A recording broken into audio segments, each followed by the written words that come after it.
سلسلہ ہدایت قرآن سنت اور اہل بیت علیہ السلام میں خوش آمدید۔ آج ہم قرآن مجید کی ایک بہت ہی مختصر لیکن معنی کے لحاظ سے بہت گہری سورت سورہ انشراح کا جائزہ لے رہے ہیں۔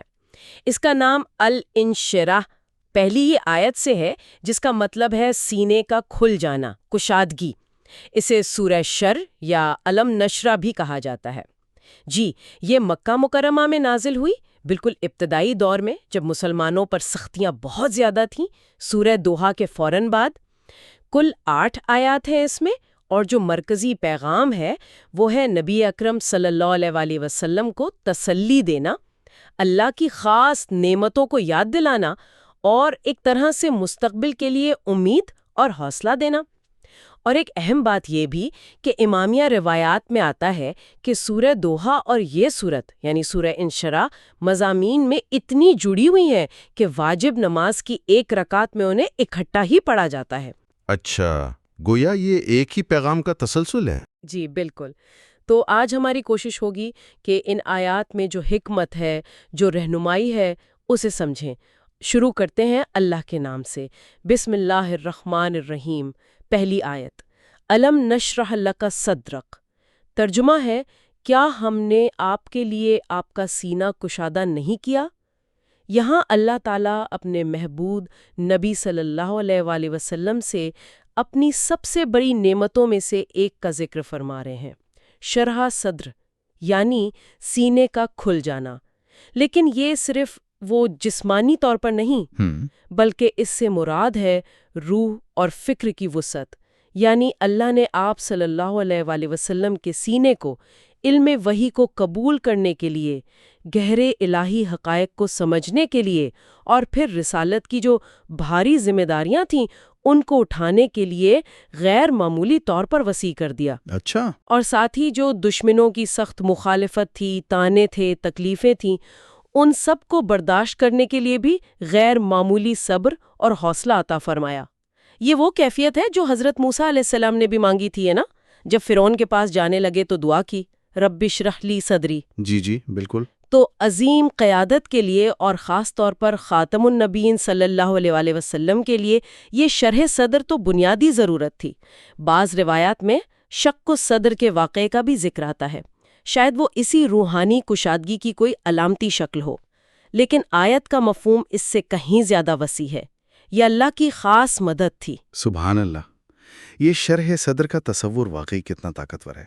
یہ صرف علم اور برداشت کی محدود نہیں لگتا، بلکہ یوں محسوس ہوتا ہے جیسے اس نے نبی اکرم صلی اللہ علیہ وآلہ وسلم کو ہر مشکل، ہر اذیت کے سامنے ایک خاص قسم کا اندرونی سکون اور اعتماد دے دیا ہو۔ کیا یہ کیفیت ان کی مشکلات کو دیکھنے کا زاویہ بھی بدل دیتی تھی؟ مطلب ان کا سامنا کرنے کا انداز؟ بالکل، آپ نے بہت اہم نقطہ اٹھایا۔ شرح صدر کا تعلق آپ دیکھیں براہ راست اگلی آیات سے جڑتا ہے، جہاں اللہ فرماتا ہے وَوَضَعْنَا عَنْكَ وِزْرَكَ الَّذِي أَنْقَضَ ظَهْرَكَ۔ ترجمہ ہے، 2، اور ہم نے آپ سے آپ کا بوجھ اتار دیا، 3، وہ بوجھ جس نے آپ کی کمر توڑ رکھی تھی۔ یہاں وزر سے مراد ہے وہ سنگین بوجھ جو آپ صلی اللہ علیہ وآلہ وسلم محسوس کر رہے تھے۔ یہ کوئی عام بوجھ نہیں تھا، یہ تھا الذی انقض ظہرک، یعنی کمر توڑ دینے والا بوجھ۔ اللہ اکبر، کمر توڑ دینے والا۔ جی، اب سوال ہے کہ یہ بوجھ تھا کیا؟ تو مفسرین کہتے ہیں یہ نبوت اور رسالت کی عظیم ذمہ داری کا بوجھ تھا، ایک ایسے معاشرے کو بدلنا جو جہالت اور شرک میں ڈوبا ہوا تھا، ان کے عقائد کو چیلنج کرنا، ان کی مخالفت سہنا، اذیتیں سہنا، پھر وحی کی ابتدائی کیفیت کی اپنی ایک سنگینی تھی، اور پھر جو قریبی ساتھی تھے جیسے حضرت ابو طالب علیہ السلام اور حضرت خدیجہ سلام اللہ علیہا، ان کی وفات کا غم آپ سے اتار دیا یا ہلکا کر دیا۔ کیسے؟ اسی شرح صدر سے؟ جی بالکل، اسی شرح صدر کے ذریعے۔ جب سینہ کشادہ ہو گیا، علم اور حوصلہ بڑھ گیا، تو وہی کمر شکن بوجھ قابل برداشت ہو گیا۔ واقعی یہ ذمہ داریوں کا بوجھ، خاص طور پر جب وہ اتنی عظیم ہو، انسان کو کس قدر تھکا دیتا ہے۔ اور یہ جاننا کہ اللہ تعالیٰ خود اپنے نبی صلی اللہ علیہ وآلہ وسلم کا بوجھ ہلکا کرنے کا ذکر فرما رہے ہیں، اس میں تو ہم سب کے لیے بھی ایک گہری تسلی اور امید ہے۔ گویا پیغام یہ ہے کہ جب انسان اللہ کے راستے پر چلتا ہے تو اللہ اس کی مشکلوں میں اس کا ساتھ دیتا ہے، اس کے بوجھ ہلکے کرتا ہے۔ بالکل، اور بوجھ ہلکا کرنے کے ساتھ ساتھ اللہ نے ایک اور عظیم نعمت عطا فرمائی۔ اگلی آیت وَرَفَعْنَا لَكَ ذِكْرَكَ، ترجمہ 4، اور ہم نے آپ کی خاطر آپ کا ذکر بلند کر دیا۔ یہ ایک اور آپ دیکھیں کتنی حیرت انگیز نعمت ہے۔ اللہ نے فرمایا کہ ہم نے آپ صلی اللہ علیہ وآلہ وسلم کا ذکر، آپ کا نام ہمیشہ کے لیے بلند کر دیا۔ اور یہ بلندی کیسی ہے؟ آپ کا نام اللہ کے نام کے ساتھ آذان میں گونجتا ہے، 5 وقت، دنیا کے کونے کونے میں۔ جی ہاں، اشہد ان لا الہ الا اللہ کے فوراً بعد اشہد ان محمدن رسول اللہ۔ بالکل، اسلام میں داخل ہونے کے لیے نماز میں ہر جگہ یہ ذکر لازم ہے۔ اس سے بڑی بلندی کیا ہو سکتی ہے؟ حدیث میں بھی آتا ہے کہ جبرائیل امین علیہ السلام نے نبی اکرم صلی اللہ علیہ وآلہ وسلم کو بتایا کہ اللہ تعالیٰ فرماتا ہے جب میرا ذکر ہوتا ہے تو اے نبی آپ کا ذکر بھی میرے ساتھ ہوتا ہے۔ اللہ اکبر۔ اور آیت میں جو لکا ہے یعنی آپ کے خاطر، یہ اس بات پر زور دیتا ہے کہ یہ بلندی دشمنوں کی تمام تر کوششوں کے باوجود ہوئی۔ وہ تو تاریخ میں ملتا ہے، وہ تو اس نام کو مٹانا چاہتے تھے۔ بعض حکمرانوں کو تو آذان میں آپ کا نام سننا بھی گوارا نہیں تھا، مگر اللہ کا فیصلہ تھا کہ یہ نام ہمیشہ بلند رہے گا۔ اور یہ وعدہ مکہ میں ہو رہا ہے جب ظاہری حالات بہت کمزور تھے۔ یہ خود اس بات کی دلیل ہے کہ یہ اللہ کا اٹل فیصلہ تھا۔ اللہ اکبر، یہ تو کتنی بڑی شان ہے کہ ایک انسان کا ذکر خود خدا اپنے ذکر کے ساتھ ملا دے۔ یہ تو صرف نام کی شہرت نہیں، میرا مطلب ہے یہ تو آپ صلی اللہ علیہ وآلہ وسلم کی رسالت کی عالمگیر اور دائمی تصدیق ہے۔ کیا اس ذکر کی بلندی میں آپ کی تعلیمات، آپ کی سیرت اور قیامت تک آپ پر بھیجا جانے والا درود و سلام یہ سب شامل نہیں؟ یقیناً یہ ذکر صرف نام تک محدود نہیں ہو سکتا۔ یہ آپ صلی اللہ علیہ وآلہ وسلم کی پوری ذات، آپ کی تعلیمات، آپ کی سیرت، سب کی بلندی ہے۔ اور ان تمام نعمتوں کے ذکر کے بعد اللہ تعالیٰ ایک دائمی اصول، ایک خوشخبری بیان فرماتا ہے جو شاید اس صورت کا مرکزی نقطہ بھی کہا جا سکتا ہے۔ فَإِنَّمَا مَعَ الْعُسْرِ يُسْرًا انما مع العسر یسرا، ترجمہ 5 پس یقیناً مشکل کے ساتھ آسانی ہے، 6 بے شک مشکل کے ساتھ آسانی ہے۔ یہ آیت تو امید کا چراغ ہے۔ اللہ تعالیٰ 2 بار تاکید کے ساتھ فرما رہا ہے کہ ہر مشکل کے ساتھ آسانی ہے۔ جی یہاں سب سے اہم نقطہ یہ لفظ مع ہے جس کا مطلب ہے ساتھ۔ اللہ نے یہ نہیں فرمایا کہ مشکل کے بعد آسانی ہے، فرمایا مشکل کے ساتھ آسانی ہے۔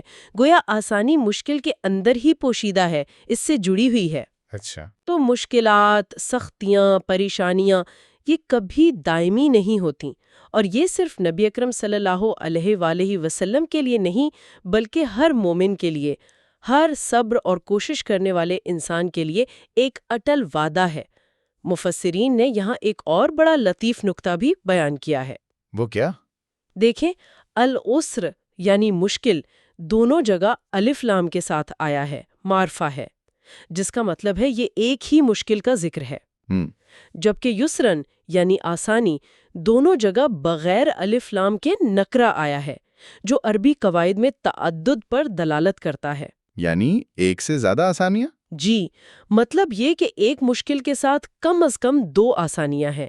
اسی لیے حدیث نبوی صلی اللہ علیہ وآلہ وسلم ہے لن یغلیبا عسرن یسرینی، یعنی ایک مشکل 2 آسانیوں پر ہرگز غالب نہیں آئے گی۔ سبحان اللہ، یہ بات تو دل کو بہت مضبوط کرتی ہے کہ آسانی مشکل کے ساتھ ہے۔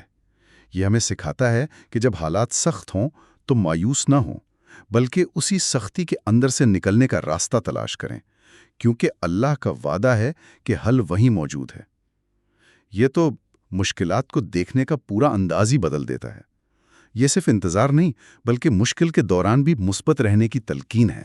بالکل، اور اسی مثبت رویے کو عملی جامہ پہنانے کے لیے آپ دیکھیں آخری 2 آیات میں ایک واضح لائحہ عمل دیا گیا ہے۔ فَإِذَا فَرَغْتَ فَانْصَبْ وَإِلَىٰ رَبِّكَ فَارْغَب۔ ترجمہ: صوت لہٰذا جب آپ فارغ ہوں تو عبادت یا دوسرے اہم کام میں محنت کریں۔ 8 اور اپنے رب ہی کی طرف راغب ہوں۔ ان آیات کا بنیادی پیغام کیا ہے؟ کبھی بیکار نہ بیٹھو، زندگی مسلسل جد و جہد کا نام ہے۔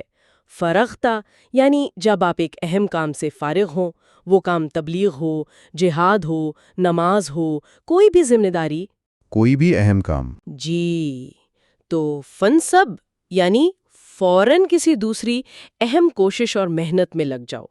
نصب کہتے ہیں مشقت اور تھکاوٹ کو، یعنی آرام طلبی نہیں بلکہ ایک کام کے بعد دوسرے کام کی لگن۔ مفسرین نے اس کی کئی مثالیں دی ہیں، جیسے واجب نماز سے فارغ ہو کر دعا اور نوافل میں مشغول ہو جاؤ، دنیاوی ذمہ داریوں سے فارغ ہو کر آخرت کے کاموں میں لگ جاؤ، تبلیغ سے فارغ ہو کر عبادت میں، جہاد اصغر سے فارغ ہو کر جہاد اکبر یعنی نفس کے خلاف محنت کرو۔ یعنی مسلسل مصروفیت۔ جی، مسلسل نیک مصروفیت۔ اور یہ ساری محنت، ساری کوشش کس لیے؟ وَإِلَىٰ رَبِّكَ فَارْغَب۔ اپنی تمام تر توجہ، اپنی رغبت، اپنی امید صرف اور صرف اپنے رب سے وابستہ رکھو۔ اسی کی رضا، اسی کا قرب مقصد ہو۔ یہاں ایک خاص تفسیر بھی ہے جو اہل بیت علیہ السلام، خاص طور پر امام محمد باقر علیہ السلام اور امام جعفر صادق علیہ السلام سے مروی ہے۔ جی تو علی علیہ السلام کو امامت و ولایت کے لیے نصب کریں، یعنی اس عظیم ذمہ داری کے اعلان اور قیام کے لیے بھرپور کوشش کریں۔ اچھا، اور یہ تفسیر بھی آپ دیکھیں اسی مسلسل جدوجہد اور اہم ذمہ داریوں کو ادا کرنے کے عمومی حکم کے تحت ہی آتی ہے۔ جی بالکل، یہ مسلسل کوشش کا حکم یہ واقعی غور طلب ہے۔ فن سب یعنی اپنے آپ کو تھکانا، محنت میں ڈالنا، یہ آج کے دور میں بھی اتنا ہی اہم ہے نا، جہاں اکثر لوگ فراغت و آرام کو ہی شاید کامیابی سمجھ بیٹھتے ہیں۔ یہ آیات تو بتا رہی ہیں کہ مومن کی زندگی میں فراغت کا مطلب بیکاری نہیں، بلکہ ایک نیکی یا ذمہ داری سے فارغ ہو کر فوراً دوسری میں مشغول ہو جانا۔ بالکل، چاہے وہ علم کا حصول ہو، عبادت ہو، معاشرے کی خدمت ہو یا اپنی اصلاح کی کوشش۔ اور سب سے اہم یہ کہ ہر کوشش کا محور، اس کا مقصد اللہ کی رضا ہو۔ وَإِلَىٰ رَبِّكَ فَارْغَب۔ تو خلاصہ یہ ہوا کہ سورہ انشراح نبی اکرم صلی اللہ علیہ وآلہ وسلم کے ذریعے ہمیں یہ سکھاتی ہے کہ اللہ اپنے مخلص بندوں کو کبھی تنہا نہیں چھوڑتا۔ وہ سینے کو کشادگی یعنی شرح صدر عطا کرتا ہے، کمر شکن بوجھ کو ہلکا کرتا ہے، ذکر کو بلند کرتا ہے، اور یہ یقین دلاتا ہے کہ ہر مشکل اپنے ساتھ آسانی لیے ہوئے ہے، لہٰذا کبھی مایوس نہ ہوں۔ اور آخر میں یہ ہدایت کہ زندگی میں کبھی بیکار نہ بیٹھیں، ایک نیک کام سے فارغ ہو کر فوراً دوسری نیک کوشش میں لگ جائیں، اور اپنی تمام تر امیدیں اور رغبتیں صرف اللہ رب العزت سے وابستہ رکھیں۔ آئیے آخر میں مل کر دعا کریں۔ خداوندہ ہمارے سینوں کو بھی اپنی معرفت اور محبت کے لیے کشادہ فرما دے۔ آمین۔ پروردگارا، جس طرح تو نے اپنے حبیب صلی اللہ علیہ وآلہ وسلم کا بوجھ ہلکا کیا، ہم پر بھی اپنی رحمت فرما اور ہماری مشکلات کو آسان کر دے۔ آمین۔ بار الہا، ہمیں ہر مشکل میں تیرے وعدے انا مع العسر یسرا پر کامل یقین رکھنے اور ہمیشہ تیری ہی طرف راغب رہنے کی توفیق عطا فرما۔ آمین یا رب العالمین، آمین۔ یہ سورت واقعی ایک خزانہ ہے۔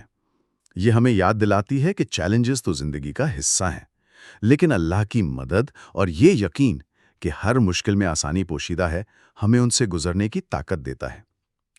اصل سوال شاید یہ ہے کہ جب ہم مشکل میں ہوں تو کیا ہم اس کے ساتھ موجود آسانی کو پہچاننے اور اسے پانے کے لیے فنصب یعنی بھرپور کوشش کرتے ہیں؟ اور کیا ہماری رغبت واقعی الی ربنا ہوتی ہے؟ یہ وہ نقطہ ہے جس پر ہم سب کو غور کرتے رہنا چاہیے۔